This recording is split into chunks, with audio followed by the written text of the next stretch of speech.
Maka Rasulullah Shallallahu Alaihi Wasallam pun merespon curhatan tersebut dengan menyampaikan sebuah pertanyaan. Apa kata Nabi Shallallahu Alaihi Wasallam? Atuhibbu an yalina qalbuk? Apa kamu pengen hatimu terasa lembut? Ini namanya pertanyaan untuk apa? Untuk menggugah. Pertanyaan untuk membuat penasaran. Jadi Nabi SAW itu adalah seorang guru yang luar biasa.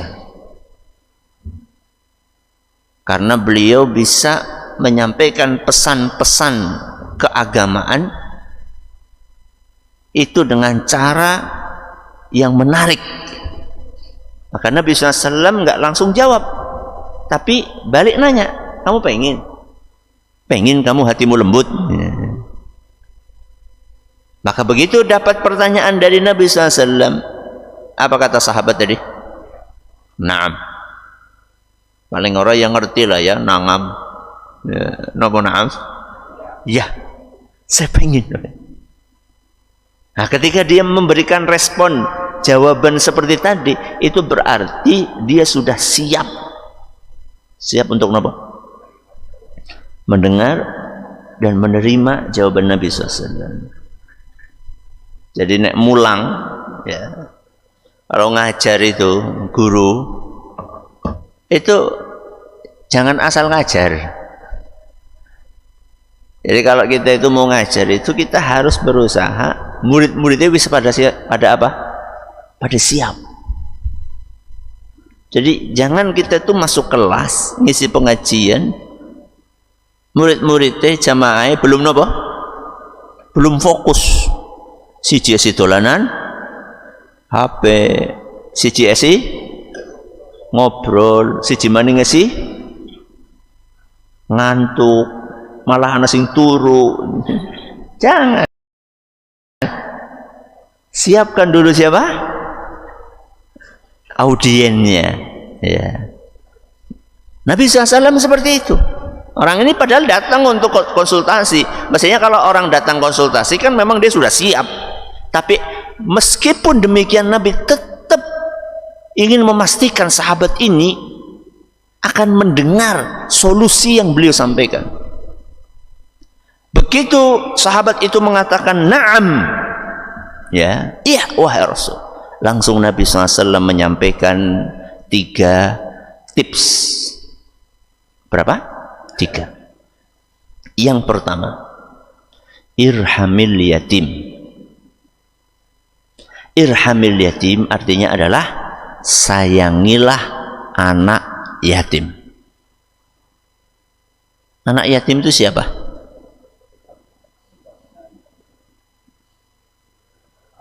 Tidak punya ayah. Berarti ayahnya kabur gue. Anak yatim adalah anak yang ditinggal wafat bapaknya saat umurnya belum balik. Apa definisi anak yatim? Anak yang ditinggal wafat. Itu wong tuane pegatan. Ditinggal apa? Wafat oleh ayahnya saat umurnya belum balik. Berarti kalau sudah balik masih yatim enggak? Enggak. Kata Rasul SAW, la yutma ba'dal bulugh. Anak yang sudah balik tidak dinamai yatim. Tidak dinamai yatim. Jadi jenengan kalau punya panti asuhan, kemudian menamai panti asuhan itu dengan menampung anak-anak napa? Yatim. Kuwi temenan do, yatim beneran. Aja wis brengosen siapa? Yatim. Yatim itu sebelum apa? Baligh. Irhamil yatim. Sayangilah anak yatim. Anak yatim yang masih keluarga atau yang bukan keluarga? Yang mana ini? Dua-duanya. Baik itu masih ada hubungan kerabat sama kita, anak mamas, anak adik kita, berarti ponaan ya. Itu yang masih keluarga. Atau anak yatim yang gak ada hubungan keluarga. Ya. Tetangga ya, dekat maupun tetangga jauh. Sayangilah anak yatim. Terus apa yang kedua? Napa? Usaplah kepalanya. Mengusap kepala anak yatim ini adalah salah satu ungkapan kasih sayang. Salah satu apa? Ungkapan kasih sayang. Jadi bukan mengusapnya itu sekedar mengusap, mboten. Ya. Ngene baris, plok plok plok plok plok plok. Untuk kayak kue. Ya. Tapi betul-betul usapan kasih sayang lillah. Karena apa? Karena Allah. Jadi mengusapnya itu karena berharap ridho dari siapa? Allah. Berharap pahala dari Allah. Berharap kasih sayang dari Allah. Berapa ini? 2. Yang ketiga, apa? Beri dia makan seperti makanan yang kamu konsumsi. Begitu Nabi SAW mengajarkan kita. Jadi Nabi ngajarin kepada kita untuk ngasih makan anak yatim bukan sekedar makanan, tapi apa? Makanan yang kita konsumsi. Caranya dewek ya. Nek jenengan dahare itu beras rojo lele, berarti yang jenengan kasih kepada anak yatim jangan beras raskin. Yang jenengan kasih apa? Rojo lele. Wah, larang tuh. Loh, buat jenengan boleh larang, buat dia nggak boleh larang. Buat jenengan boleh mahal, buat dia nggak boleh mahal. Gimana sih? Kalau jenengan dahar lauke apa?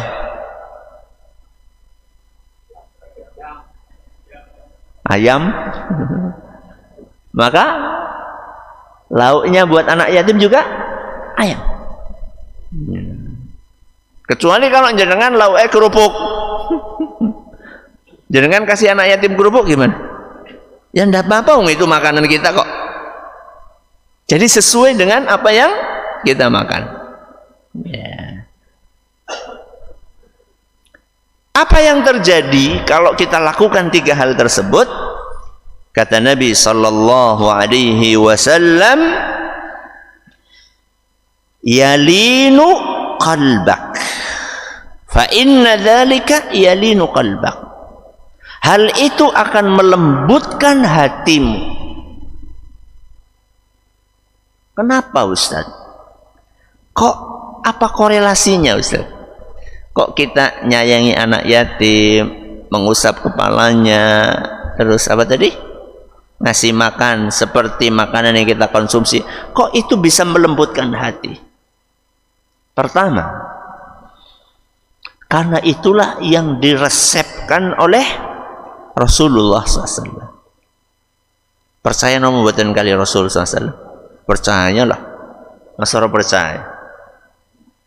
Sama kiai aja percaya, masa sama Rasul SAW enggak percaya. Itulah yang resep yang diajarkan oleh Nabi. Yang kedua, ada satu pelajaran berharga yang baru saya baca tadi. Saya juga baru tahu. Jadi ketika kita menyayangi anak yatim, kita itu jadi ingat mati. Ingat apa? mati. Apa hubungannya coba? Menyayangi anak yatim sama apa? Ingat mati. Apa coba hubungannya?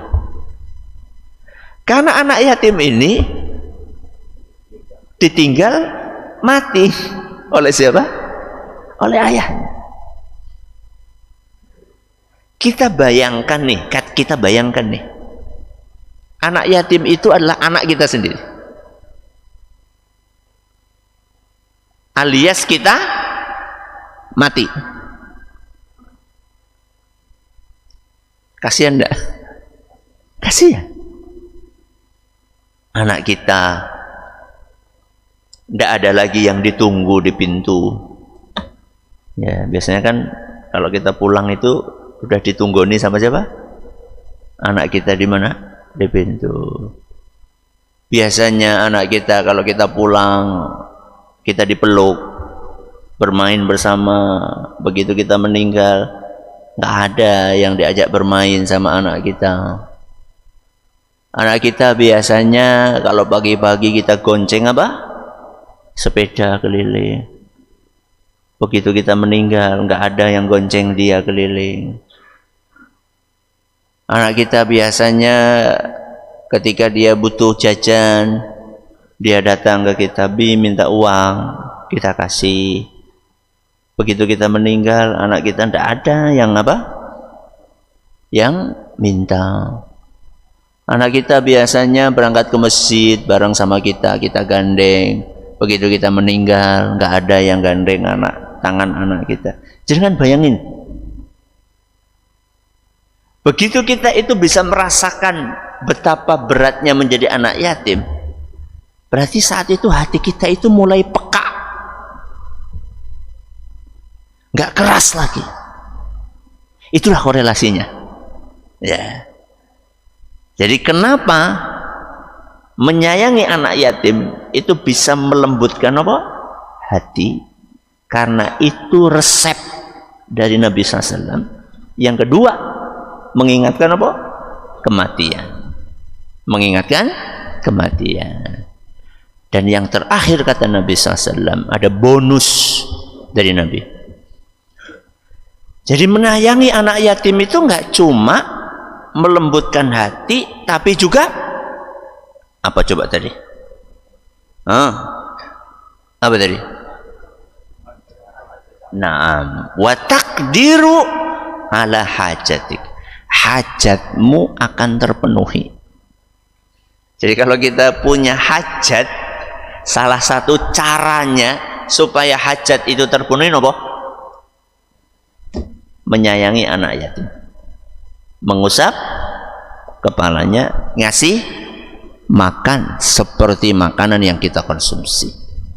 Semoga bermanfaat. Dan enggak cuma di bulan Muharram. Ya, enggak cuma di bulan apa? Muharram. Menyantuni anak yatim itu adalah setahun sepisan. Kur apa? Tanggal 1 tok. Berasi temen nggih butuh madang saben dina ukur setahun sepisan. Enggak, sepanjang apa? Tahun. Semoga bermanfaat. Terima kasih atas perhatiannya, menota segala kurangannya. Kita akhiri dengan doa kafaratul majlis. Subhanakallahumma wa bihamdika asyhadu an la ilaha illa anta astaghfiruka wa atubu ilaik. Assalamualaikum warahmatullahi wabarakatuh.